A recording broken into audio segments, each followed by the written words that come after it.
আসসালামু আলাইকুম প্রিয় বন্ধুরা, কেমন আছেন সবাই? আশা করি আল্লাহর রহমতে আপনারা সকলেই ভালো আছেন। আজকের ভিডিওতে আমি আপনাদেরকে দেখাবো কিভাবে আপনারা বাইন্যান্স ওয়েব 3 তে ওয়ালেট ক্রিয়েট করবেন। বেশি কথা না বাড়িয়ে চলুন মূল ভিডিও শুরু করি। ভিডিও শুরু করার আগে আপনাদের কাছে একটাই অনুরোধ, আপনারা যদি এরকম ভিডিও আরো পেতে চান তাহলে অবশ্যই আমার এই চ্যানেলটা সাবস্ক্রাইব করে বেল আইকনটা অল প্রেস করে দিবেন। এবং যারা ইয়ারড্রপের কাজ করতে চান তারা অবশ্যই ক্রিয়েট করার আগে প্রথমে জেনে নেই বাইন্যান্স ওয়েব 3 ওয়ালেটটা আসলে কি। বাইন্যান্স ওয়েব 3 ওয়ালেটটা মূলত ট্রাস্ট ওয়ালেটের মতোই। আপনি এখানে বিভিন্ন ধরনের ক্রিপ্টোকারেন্সি অ্যাড করতে পারবেন, অর্থাৎ এখানে ডিপোজিট করে রাখতে পারবেন। আপনি চাইলে সেই ক্রিপ্টোকারেন্সি গুলো ওয়েব 3 থেকে আপনি বাইন্যান্সেও নিতে পারবেন, অথবা বাইন্যান্স থেকে ওয়েব 3 তেও নিতে পারবেন। তো চলুন বেশি কথা না বাড়িয়ে মূল ভিডিও শুরু করি। ওকে, প্রথমত আপনারা যে কাজটা করবেন, আপনারা আপনাদের বাইন্যান্স অ্যাপটা ওপেন করবেন। অবশ্যই আপনারা বাইন্যান্স অ্যাকাউন্টে আগে থেকে লগ ইন করে রাখবেন। তো বাইন্যান্স অ্যাপ ওপেন করার পরে এখন আপনারা ওয়ালেটে ক্লিক করে ওয়ালেটে চলে যাবেন। ওয়ালেটে ক্লিক করে দেওয়ার পরে উপরে দেখতে পাবেন দুইটা অপশন রয়েছে, একটা হচ্ছে এক্সচেঞ্জ এবং অন্যটা হচ্ছে ওয়েব 3। তো এক্সচেঞ্জারে মূলত আমরা এখন রয়েছি। তো যেহেতু আমরা ওয়েব 3 তে অ্যাকাউন্ট ক্রিয়েট করব, সো আপনারা যে কাজটা করবেন ওয়েব 3 তে ক্লিক করে দিবেন। ওকে, যখনই আপনি ওয়েব 3 তে ক্লিক করে দিবেন তখন আপনাদের সামনে এরকম একটা ইন্টারফেস চলে আসবে। এখানে আপনারা দুইটা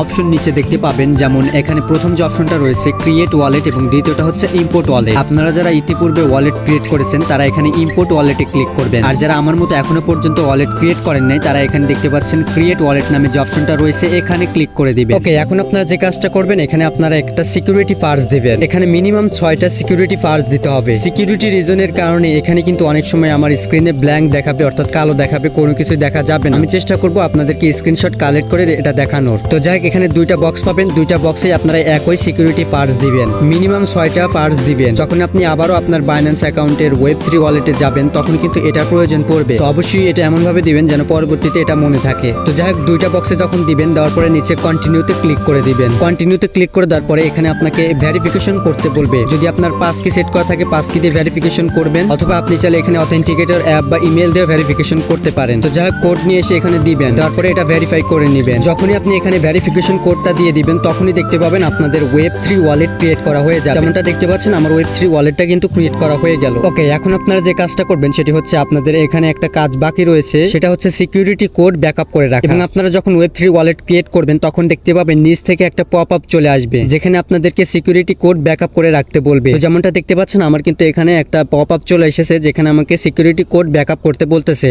ওয়েল, এখন আমাদের এই ওয়েব 3 ওয়ালেটটা ব্যাকআপ করতে হবে। এখানে নিচে দেখতে পাবেন ব্যাকআপ নাও নামে একটা অপশন চলে আসবে, আপনারা এখানে ক্লিক করে দিবেন। তারপরে দেখতে পাবেন আপনাদের সামনে দুইটা অপশন চলে আসবে, একটা হচ্ছে ম্যানুয়াল ব্যাকআপ, অন্যটা হচ্ছে গুগল ড্রাইভের মাধ্যমে ব্যাকআপ। আমি আপনাদেরকে সাজেস্ট করব ম্যানুয়াল ব্যাকআপ করতে। এখানে আপনারা সবার শেষে নিচে দেখতে পাবেন ব্যাকআপ উইথ কিউআর কোড নামে একটা অপশন রয়েছে, এখানে ক্লিক করে দিবেন। তারপরে আপনাদের সামনে একটা কিউআর কোড চলে আসবে, আপনারা এই কিউআর কোডটা সেভ করে নেবেন, অর্থাৎ ডাউনলোড করে নেবেন। কিউআর কোডটা ভালোভাবে ডাউনলোড করে নেবেন। কিউআর কোড ডাউনলোড করা হলে বাম দিকে দেখতে পাবেন কন্টিনিউ অপশন রয়েছে, কন্টিনিউতে ক্লিক করবেন। কন্টিনিউতে ক্লিক করে দেওয়ার পরে আবারও একটা পপ আপ নিচ থেকে চলে আসবে, যেখানে আপনাদেরকে বলবে ভেরিফাই করতে। তো যে কিউআর কোডটা আপনি সেভ করলেন সেটা আসলে সেভ করেছেন কিনা সেটাই ভেরিফিকেশন করতে বলবে। তো এখানে আপনারা নিচে ভেরিফাই নাও বা ভেরিফাইতে ক্লিক করে দিবেন। ভেরিফাইতে ক্লিক করে দেওয়ার পরে দেখতে পাবেন নিচে একটা অপশন রয়েছে আপলোড। তো এখানে আপলোডে আপনারা ক্লিক করে দিবেন। তারপর একটু আগে যে ইমেজটা বা যে কিউআর কোডটা ডাউনলোড করলেন সেটা এখান থেকে আপলোড করে দিবেন। আপলোড করে দেওয়ার সাথে সাথে দেখতে পাবেন আপনাদের এই ওয়ালেটটা ব্যাকআপ করা হয়ে যাবে। বাস, আমাদের ওয়েব 3 ওয়ালেটটা কিন্তু ক্রিয়েট করা হয়ে গেল। আশা করি আপনারা সকলেই বুঝতে পেরেছেন। যদি কোথাও কোনো সমস্যা হয় অবশ্যই কমেন্ট করে জানাবেন। আজকের মতো এই পর্যন্তই, দেখা হবে নেক্সট কোনো একটা ভিডিওতে।